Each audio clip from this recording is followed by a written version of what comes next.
garden makeover ako ngayong araw na ito. So hindi ko na masyadong bilisan kasi nakakapagod. Isa pa, yung mga materials na kinukuha ko ay nanggagaling sa ilog. So napakalayo. Kumukuha ako ng mga puting bato at buhangin. So lahat yung inilalagay ko lang sa plastic dahil wala naman akong kalabaw. Ayaw ko rin na magkarga ng mabigat dahil mahika ako. Kaya yung gagawin ko, ayan, nakapaghakot ng konting buhangin kanina galing. Unti-unting lumulubog yung mga bato na white stone. So parang natatabunan na siya ng konti. Tapos yung mga halaman din lumalaki na. So hindi na masyadong nakikita yung mga puting bato. Kaya itong gagawin ko, ito katulad nito lumubog na siya. Medyo bumaba ng konti kaya dadagdagan ko siya ng buhangin. So instead na lupa ang ilalagay ko, buhangin na lang kasi madalas umulan dito. So kapag lupa yung nilagay ko, automatic na baba. Pag bumaha, yung putik niya maiwan sa mga puting bato kaya magkakaroon siya ng lumot. Kaya ang gagawin ko yung buhangin na lang yung lalagay ko. At dito syempre sa bandang gilid, dito banda sa gilid na ito, gusto ko siyang i-expand ng konti para medyo lumaki yung space dito sa mga ng white stone kasi parang yun nga lumalaki din na yung mga halaman ko. So nagiging masikip na dito sa bandang malapit sa kubo. Parang bala ko na rin tanggalin itong ginawa kong upuan nito kasi parang nakakasikip na dito. Saka yung coffee table ko na nabubulok na rin, parang hindi na siya practical na ilagay ko dyan dahil yung gitna niya bulok na rin, pero pwede pa naman siyang gamitin, nakaka-design pa naman. Yung iniisip ko lang kasi parang nakakasikip lang, pero syempre gusto ko rin na mayroon akong coffee table dyan kasi pag tuwing umaga saka tuwing hapon dito ako nagtatambay-tambay para magpalipas ng oras. Pero siyempre pag-isipan ko munang mabuti para hindi ako magsisi. Ang hirap tanggalin kasi parang yung kumapit siya sa lupa eh. Saka ang kapal na masyado nung nilagay kong mga puting bato dito. Kaya kahit madami na, lumulubog pa rin siya. So mas mahirap magkuha ng puting bato kaysa buhangin. Yung buhangin kasi dyan lang eh. Yung puting bato matumal. Tapos minsan inaabot akong 2 oras para mapuno yung isang plastic ko. Minsan kalahating plastic nga lang yung katulad nito. Kalahating plastic lang nakuha ko sa loob ng 2 oras.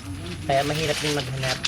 Kaya mas gugustuhin ko pang magdagdag ng mga buhangin kaysa manguha ng puting bato. Kasi mahirap nga, parang matumal na siya dahil nakuha ko na lahat. Sa dami ko ba naman ang nilagay na puting bato dito. So talagang halos wala na kumakuha ang puting bato doon sa pinagkukunan ko. Kung mayroon man doon sa medyo malayo, marami pa na pero mas syempre malayo na.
Ganito ako mag-garden guys, hanggat hindi natatapos, kahit anong weather pa yon, bagyo, umiinit, hanggat hindi natatapos yung ginagawa ko, hindi ako napapakali. Talagang gusto ko nang tapusin. Kaya ito kahit umuulan, tatapusin ko to kasi hindi ako iisip ko na may gagawin ako. So kailangan talagang tapusin ko. Kahit na gumawa ako ng paunti-unti, basta gusto ko, gagawin ko at gusto ko talaga tapusin. Kaya hindi ako papayag na hindi ito matapos. Kunti na lang naman, kaya kunting tiyaga lang matatapos na ito.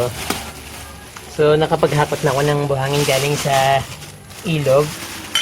Pero alam ko kulang pa to. So dadagdagan ko na lang later kapag maganda yung panahon.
Ito na yung garden ko after makeover. So, naging maaliwalas yung dating niya at medyo lumuwag na siya. So, pagdating ng tag-ulan at tagbaha, wala na akong problema dito dahil natambakan ko na siya ng mga puting bato at napakaaliwalas na ng dating niya. Sobrang nakaka-amaze at nagagandahan na talaga ako. At yung mga halaman na makukulay, pinagsama-sama ko dito with mix ng hydrangeas.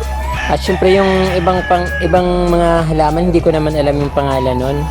Lalo ito, hindi ko alam yung pangalan nito, pero sobrang ganda niya at isa siya sa mga favorite ko. At syempre ito yung parang malunggay na pula, gustong gusto ko rin siya. At syempre guys, ito nilagay ko sa gitna. Ato, hindi ko alam yung pangalan nito pero gustong gusto ko siya. Nung una kong nakita siya, parang love at first sight ako, kaya humingi kagad ako ng halaman ng ganyan. So dalawang puno siya, yung isa nandun sa kabila. At ito yung guys, yung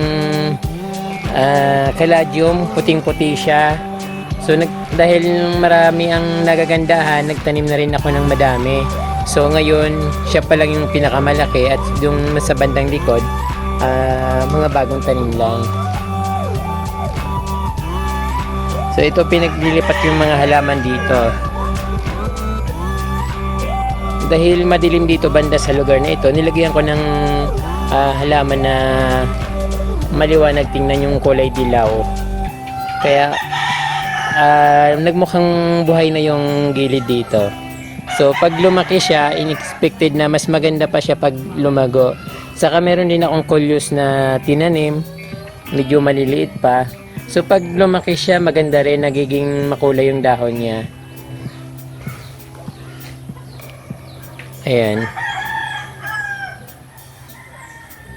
At ito naman yung begonia, hindi ko alam kung rare siya, pero maganda at malaki. Binigay lang din niya ng kaibigan ko dito. So ngayon siya naman ang wala. Bibigyan ko rin siya later, kaso dumami na tong dumami, pero sa pinabayaan ko siya medyo kumunti ulit at marami siyang anak. Magtatanim ulit ako ng panibago para dumami at hindi mawala yung kanyang lahi.